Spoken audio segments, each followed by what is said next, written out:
Аян пошта жәшігін ашқанда ішінен сарғайған конвертті көріп таң қалды.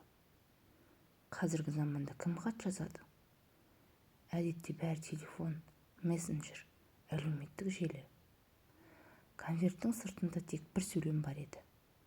Уақытың болса ғана оқы. Жіберушінің аты жөні жоқ. Аян конвертті қолына ұстап тұрып, бір сәт ойланып қалды. Соңғы рет хатты қашан алғанын өзі де есіне түсіре алмады. Ол конвертті асықпай ашты. Ол қағазда былай жазылыпты: «Сәлем балам, бұл хат саған жеткенше бәлкім мен бұл өмірде болмайтын шығармын. Саған көп нәрсе айтқым келді, бірақ өмір бойы уақыт таппадым. Сен кішкентай кезіңде мен әрқашан жұмыстамын деп ойлайтынсың. Шынында мен сенің болашағың жақсы болсын деп тырыстым. Бірақ сенің балалық шағыңды көрмей қалғанымды кеш түсіндім». Аянның жүрегі шым ете қалды. Бұл әкесінің жазуы. Әкесі 1 жыл бұрын дүниеден өткен. «Есіңде ме, сен алғаш велосипед айдағанда құлап қалып едің. Мен саған көмектеспей өзің тұр деп едім. Сол кезде сен жылап, бірақ өзің тұрғансың. Мен сенің мықты болғаныңды қаладым. Бірақ сол сәтте сені құшақтауым керек еді». Аянның көз алдына сол көрініс келді.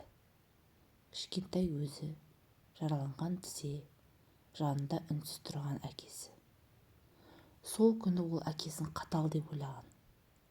«Балам, өмірде табысқа жету маңызды. Бірақ одан да маңыздысы жаныңдағы адамдарды жоғалтпау. Ақша табуға болады, уақытты қайтаруға болмайды». Аян хатты оқи отырып, телефон экранына көз тастады. 100 хабарлама, жауапсыз қоңыраулар, жұмыс чаттары. Бірақ бірде-бір маңызды емес сияқты көрінді. «Егер сен бұл хатты оқып отырсаң, мен саған бір ғана өтініш қалдырамын.